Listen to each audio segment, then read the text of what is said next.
I can walk again, so that's good. Wonderful. That's always the best bit, isn't it? That day after you've done something outrageous and your body's like, what have we done? Yeah, I'm finally coming out of the like sort of pain and suffering bit and into the like, oh, thank goodness that's over, and yeah, happy, definitely. Wonderful, wonderful. It's an amazing achievement. Can you tell us a bit about your background, and for those who don't know about Girls on the Hill UK? Sure. So yeah, I run a company called Girls on Hills, based in Glencoe, which is sort of trail running and mountain running. And my background is really, I've always run, but I didn't really take to running in the hills until sort of quite late in my life. At the same time, I took up climbing, and when I first moved to Scotland, I was probably more of a climber, a rock climber, than I was a runner. And yeah, I did quite a few years of winter climbing and winter mountaineering, living up here before I eventually had some children. So I've got two girls, aged 8 and 6. And then I guess I kind of didn't really go back to winter climbing, and I just sort of ended up doing more running and more mountain running, but also winter running, and that's kind of where all this started, really. Yeah. That's amazing. So what drew you to the Tranters round? Had you done something kind of similar to this before, or? I've always been a bit obsessed with the rounds, and I did in 2011. I did like a sort of a link up between. I did the 3 rounds: the Paddy Buckley round, the Bob Graham round, and the Charlie Ramsey round. But as a sort of multi-day journey thing, I did it on my own for charity, and it was my kind of first foray into the rounds, and I really, really enjoyed it. And I did that all sort of solo to sort of push myself really, and to try and to learn, I guess, about self-reliance in the mountains and all that kind of thing. And yeah, so I was always a bit fixated about rounds and schedules and plans, and I've loved all that sort of stuff. And so I watch it all quite closely, and obviously now this is a kind of part of my work and what I do up here in Scotland. But in 2018, Helen Renard did the first women's round of the Tranters round in winter, and I was just bowled over. I was like, that's amazing, it's fantastic. And she was just incredibly modest. I was, classic Helen. She was just, oh, it's terrible, it's so slow, I'm almost embarrassed to say I've even done it. And I just sort of said to her how important it is that somebody does it first, to set the bar so that other people can come and try that. And I really do believe that there's a lot of rounds that are still, and challenges that still haven't been done by women. And a lot of the time, I think it's just about putting a line in the sand, no matter what that line is, so that other people can come and have a go. And of course, then those sort of times tend to sort of tumble down, and before you know it, some elite runner has come along, and it's like half the length it was previously. And that's going to happen with all of them, and it's great. So yeah, I kind of heard about that when Helen did it, and I thought, I wonder if I could do that. So I started having a go, but then COVID came along, and yeah, winter's just really difficult to get exactly right. So it's been a real, it's actually become my nemesis, if I'm honest.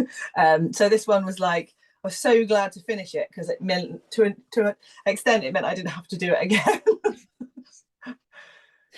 The conditions, can you tell us what the conditions were like whilst you were out there? Because I've seen the photos and it looks cold. Yeah, I mean, it actually wasn't anywhere near as cold as some of the previous attempts. So this was actually my 5th attempt on this round.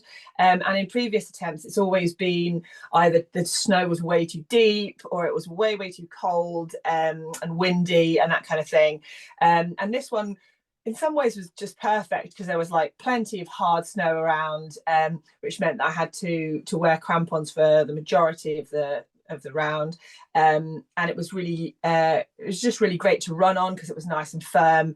And then sort of lower down in the glen, there was obviously no snow, and you could switch back to sort of fell shoes and run. So the snow conditions were really good, but really, really hard. So this, as in physically hard, the snow ice was just really solid, to the point where you would like swing your axe at it and it almost wouldn't penetrate the first time, because it was just so hard. And so we had to use different sorts of crampons for that. So I had I had micro spikes, but also crampons, so that we could actually cope with that sort of harder snow ice. and yeah, the morning was really lovely, like the most amazing sunrise over Ben Nevis and Aonachs. And yeah, like the photos, my friend who supported me, Al, he took some photos with his phone, and I think they show, like, you know, some of those incredible colours. It was really breathtaking, actually. But then then it sort of got a bit grayer, and then in the afternoon the sun came out briefly, but then also the wind really got up, so it was like gusting sort of 40, and on the tops, and that was quite difficult getting up into the second half of the round, because there was a lot of spin drift and these snow devils swirling around, and I just, you know, you're sort of thinking, oh, is this even going to happen? Like, but actually when we got to the top, it was tolerable and we could still make progress, so we just sort of got our heads down and carried on with it. And then it did drop a little bit, so it became slightly better. Yeah, and then right towards the end the temperature rose quite a bit and it started to drizzle, so then we were soaked through. So then it was actually just like a little bit of everything, which I guess is what you kind of, I don't know, A, expect, and B, kind of hope for with Scottish winter. If it was just like a total cinch in terms of the conditions, it almost be a bit of a shame, because yeah, you always get something thrown at you in the winter. You'd feel like you'd be a bit cheated, wouldn't you? Yeah, exactly. One weather. Yeah, just one thing all the way around. So, I mean, it was a really short window to try and fit this round into. So I knew that, I mean, it definitely wasn't the window I was looking for. It was completely the wrong time of day from where I'd been planning on doing it. So like what I'd wanted to do was do half of the round solo, and that's how I'd done all of my previous attempts. And running by myself is kind of, in some ways, my preferred way to do these things. But it just ended up that with the wind and rain sort of bookending the weather window, it meant I would have had to have started in the dark and finished in the dark.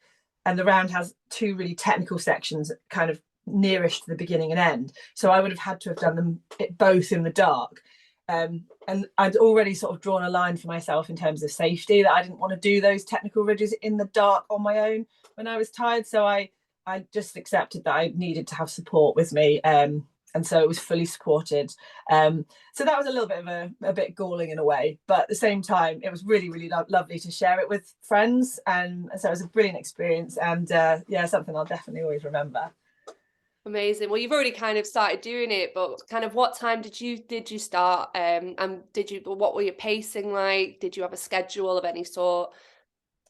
So I'd made so many schedules and spreadsheets in Excel over the years. Like 3 years I've been like thinking about this round. Every time I got on it, it was yeah, as I say, more snow than I wanted, or like more wind, or like, yeah, more wind chill, or it just ended up like having to bail off it a few times. And so with this one, I had made a schedule, but I was realizing that I just wanted to get it done, to be honest. It was getting a bit ridiculous. So I decided to just scrap the schedule. And I said to my supporters, like, we'll just start as soon as the wind is kind of tolerable, we'll start.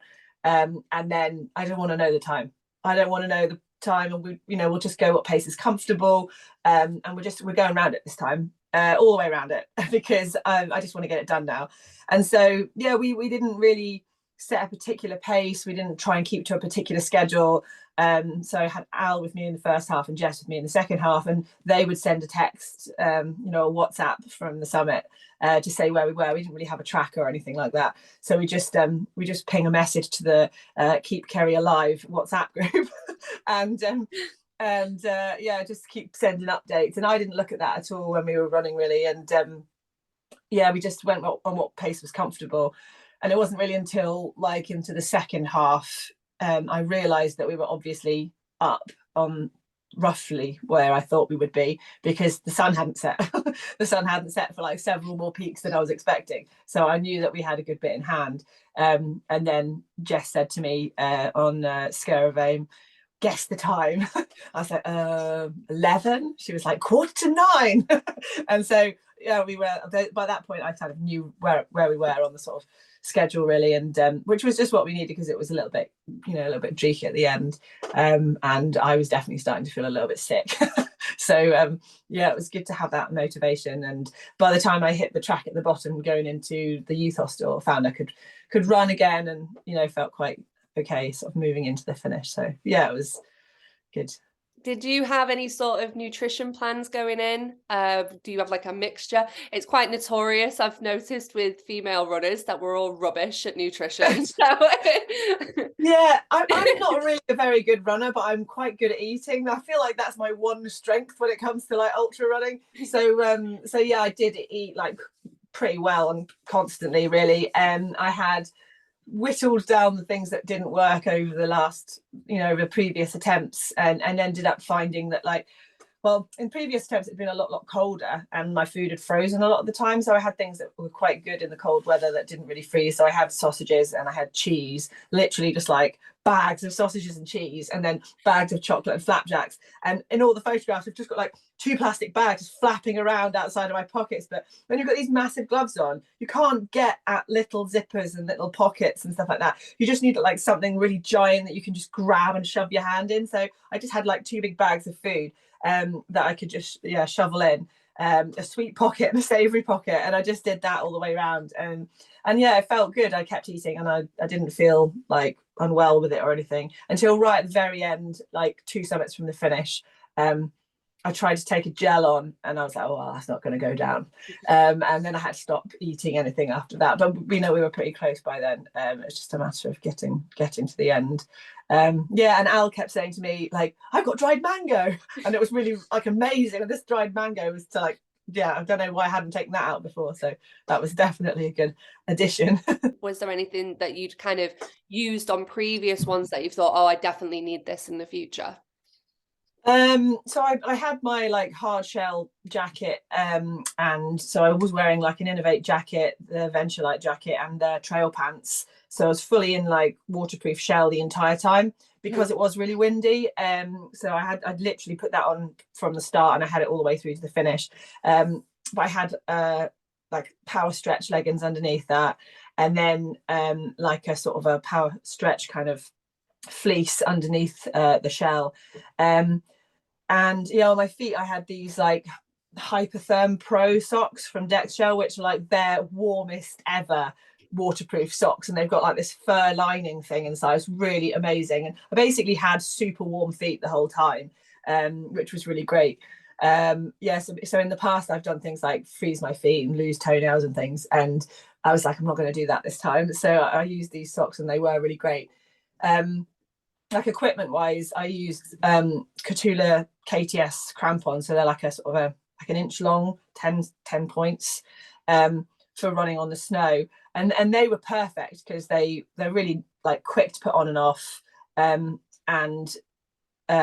we had to do a lot of changes because the snow was, as I mentioned, like bullet hard, but it was also really patchy. So I think we must have done like 20 transitions between crampons and microspikes. I probably wore my crampons for 20% of it, microspikes for about 75% of it, and just all the lower stuff was just trainers. But even between the bigger snow patches, there was sort of, everything was frozen enough that you actually got better grip in the microspikes than you did in the trainers. And you could have done it in those sections in trainers, but a lot of the steeper climbs were just very, very hard and very steep. So even with the running crampons on, it was quite difficult to climb some of those because those crampons don't have front points. So you have to sort of go sideways and cross the slope. And as you do that, your ankles roll around because you've got quite soft, flexible boots on. So it's quite strenuous. So that was, those bits were quite hard going, particularly in the dark, just weaving up these big, long, hard snow slopes. But the kit worked, and I was really chuffed. Like, it enabled us to get around. We didn't really have any showstoppers. Axe, and we even had to use goggles for a while because it was just like the snow in your eyes was just really painful, and it was super strong, and it just made you feel like you gave your eyes a rest and actually just kept your eyeballs warm for a while. It was quite good. So that was just sort of into the Mamores section, and then yeah, as it dropped we took those off. But I basically felt like everything I took with me I used. I felt like we were really paranoid about the long night as well, so between us we were laughing because we had like about 8 head torches and so many spare batteries, and it was outrageous. We probably could have gone that round like 3 times before we'd run out of head torches. So yeah, we maybe like over compensated by bringing so much kit, but yeah, I felt like we used everything, so it was good. Worth it, or worth all carrying it all. Yeah, because it's quite a big bag to carry, And to be honest, like even just carrying the food and, you know, is quite a lot when you're running for 21 hours up to 24 hours. You know, it's a lot of food to carry. Yeah, and so if you've got 2 pairs of crampons and an axe and all that, it's not like a normal running bag, you know, it's quite a bit heavier. Yeah, just a little bit. How Yeah. do you when you finished, when you got back to the beginning almost? Yeah, I guess I kind of like knew from about halfway along the Mamores. In fact, I'd done a previous attempt. In fact, my very first attempt on the round, I got 3/4 of the way round, and then my support runner, who I had with me, got a knee injury and said he needed to go down. And as I said, I'd just drawn a line. I didn't want to do the Ring of Steel in the dark on my own, so I went down as well. So we had to knock that round on the head. So it was really nice to pass that point, because it was just like, this is the furthest I've got round, and this is going to happen. So I felt like from that point I knew it was going to happen. So getting along the road, I was just really stoked that my colleague Nancy had come to see us, because we could see her car parked at the youth hostel as we were approaching.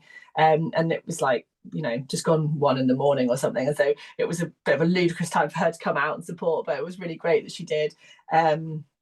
Yeah, and so it was brilliant to finish and stop the clock and, you know, sit down eventually. Put a big check mark next to Yeah, it. exactly. Finally. I was just like, thank God I literally do not have to keep trying this anymore. It's become a bit of like every winter it was just like, right, this time I'm going to find the right window.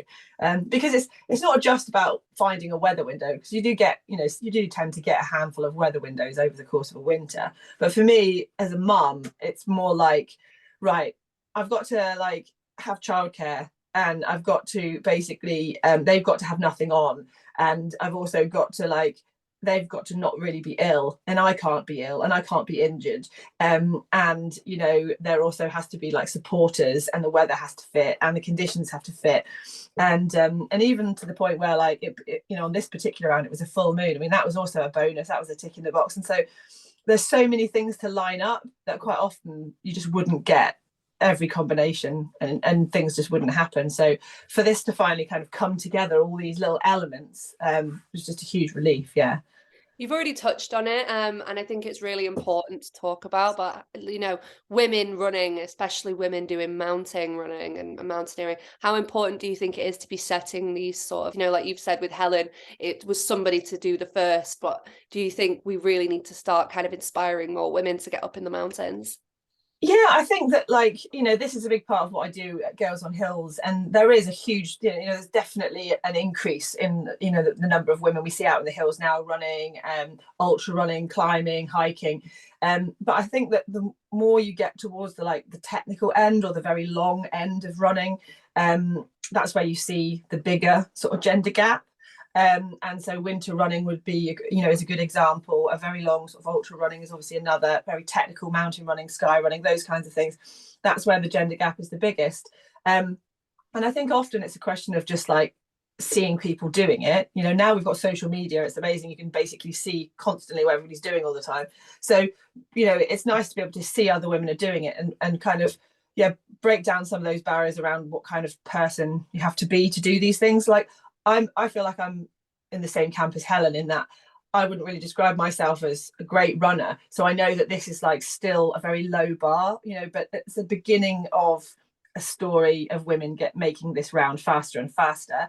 And, you know, it's like, it's a bit of a niche one because it's got the mountaineering element, the winter mountaineering element in there as well. But there will be women, you know, out there who are thinking, oh yeah, that's kind of my bag, and I'm going to go have a crack at that. And so this record's just going to continue to tumble down now. And so yeah, it's just, you know, playing a part in that journey, and yeah, hopefully inspiring other people to give it a go.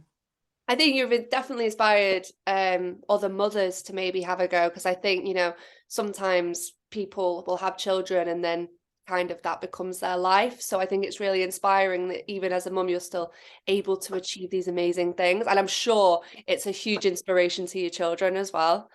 Well, I hope so. I think my kids are still young enough that they're not quite sure. They're like, Mum's gone for a run. Mum's legs are hurting again because she's been for a run. And I'm not really sure how much of it they completely understand, but I think as they get older, they will do. And, you know, we're obviously trying to get them into the running and things like that. But, you know, I think as a mum, it almost became, particularly with this round, that like the biggest challenge was actually trying to get everything ready for them. So getting my bag ready and my kit ready has become so second nature to me now that actually isn't really particularly difficult to organize.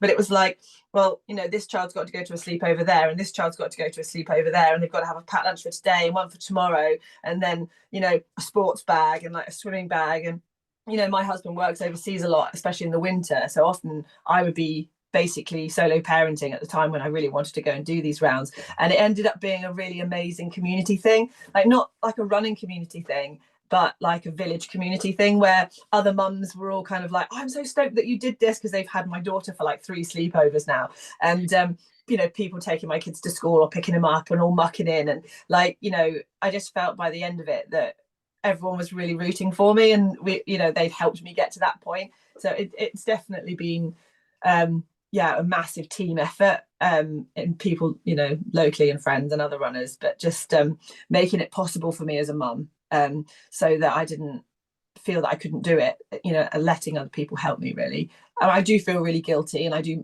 miss them when I'm up in the hills, and I think, oh, you know, I hope they got to school all right, or I hope she remembered to, like, you know, bring in her tartan jumper for Burns Day or whatever it was, you know, like little things like that. But I feel like if I don't keep doing it, it's like the beginning of the end really for me. So yeah, definitely just have to keep trying to find ways to being innovative and find ways to make it work really. It's amazing, it really is. What's next? Are you going to attempt it again? I do actually, no, definitely not. I do have some ideas, but I'm discovering that they don't seem as appealing right at the moment. So I think it's going to take some time before I can start thinking about that. We're supposed to be racing the Lakes Traverse, the Lakeland Traverse, in on the 1st of April. So, you know, I suppose that's the next thing. But I probably can't think about that just yet. Yeah, maybe just start walking again first. Yeah, exactly that. Well, thank you very much for coming on with me today. It's been absolutely amazing speaking with you. No problem. Thanks for speaking to me. Thank you. Cheers then.